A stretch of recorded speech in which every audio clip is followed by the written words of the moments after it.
I'd like to hit 5,000 subscribers by the end of the year, and 84% of everybody who watches these videos is not subscribed. So if you do enjoy today's video or any of the ones you might have seen here in the past, please consider subscribing, and thank you so much for watching.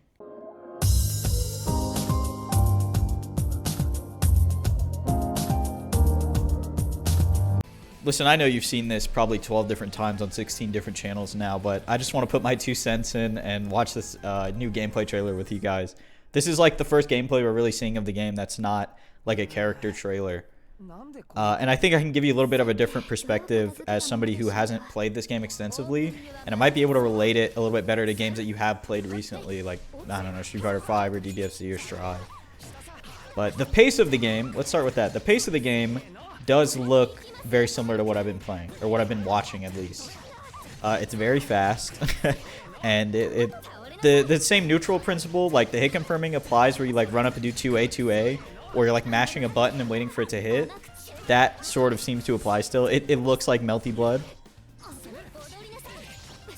I don't know what that was. Everything's happening so fast. I'm gonna have to watch it twice, to be honest.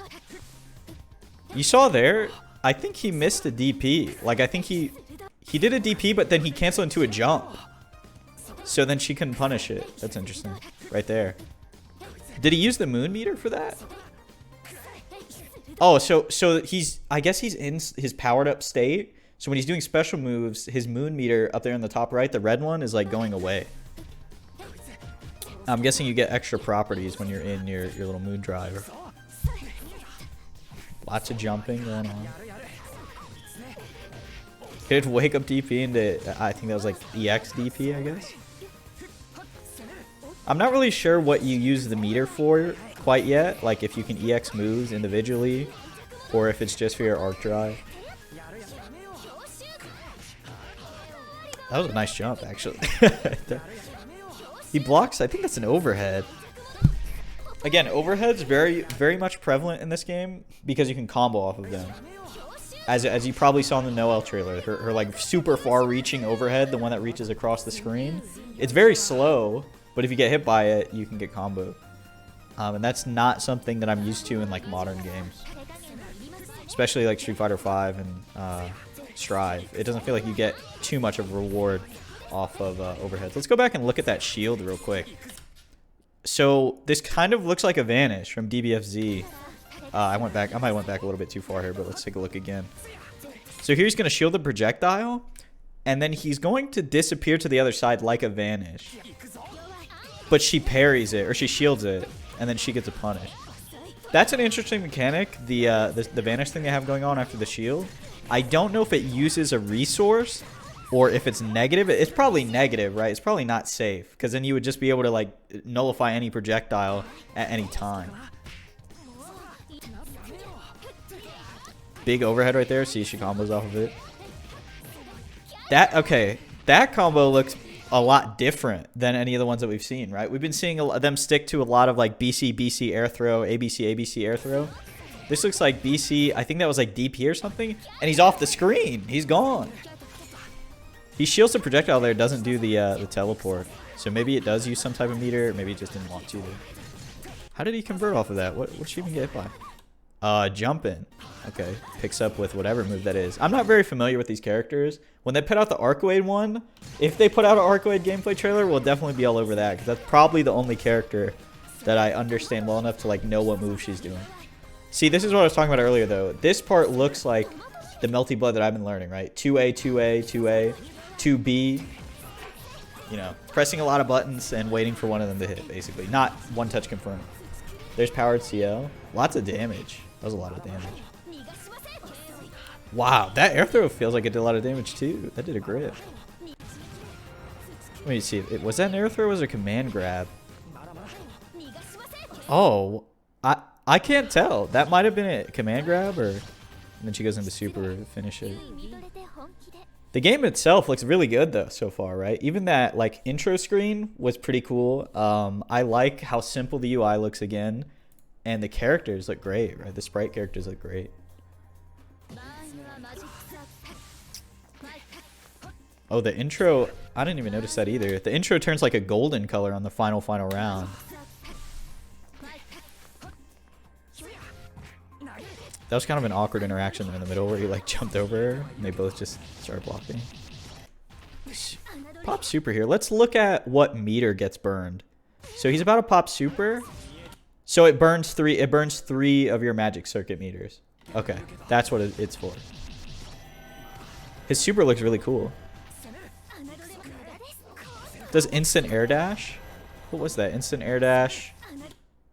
Probably jump B? I don't know what that is. His limbs are also very long again, you know, because like if you watch the older Melty Blood, if you watch the community version, whatever version you watch, his limbs reach a lot further than they look. Like he looks very tall when he's in the air. When he's like kicking, it feels like his leg extends. I don't know if that's to... that can't be to compensate for the fact that he uses like a little dagger, because even his arms like reach. Like he lunges at them. I want to take a look at that combo again too real quick.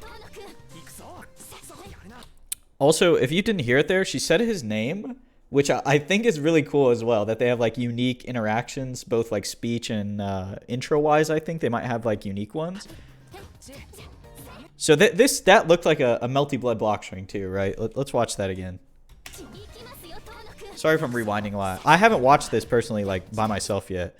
So that was like I think 2A, 2B, and then probably 5B does an overhead, does BC air throw. It looks like I can't really tell.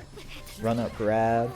So okay, this is the mechanic I want to take a look at, because this looks like a heat activation, right? But what did he use to activate? Was it his meter? Let's look. He has two meters right here. He activates, but he gets half of the heat. So I guess as long as you have a bar, you can go into heat maybe, but it only gives you that bar's worth of heat. And I don't know how blood heat works then. There's the projectiles. We haven't seen as much as the projectiles after he like parried it and did the teleport thing to vanish. More projectiles coming out. What the hell was that? So shield. And then what did she do? What was... she like shielded through him or something? That was a great pickup too. Sorry if I'm rewinding a lot again. I haven't really watched this thoroughly. Air throw ender. He burned something there. So he activated his moon drive. And you can see in the top right there, his moon turns red. But he didn't have a full moon. He had like 3/4 of it. So now he's back in whatever moon drive is. But he still got wrecked. That's interesting. I don't fully understand how all of the meters work, right? That's mostly what I wanted to focus on. I'm not very interested in the characters themselves, these two characters at least, but I am pretty interested in the different meters, right? And how heat works, how blood heat works, and what the moon drive is in this game. But yeah, that's going to be it for today. If you guys enjoyed this video or any of the ones you might have seen here in the past, please consider subscribing, and thank you so much for watching.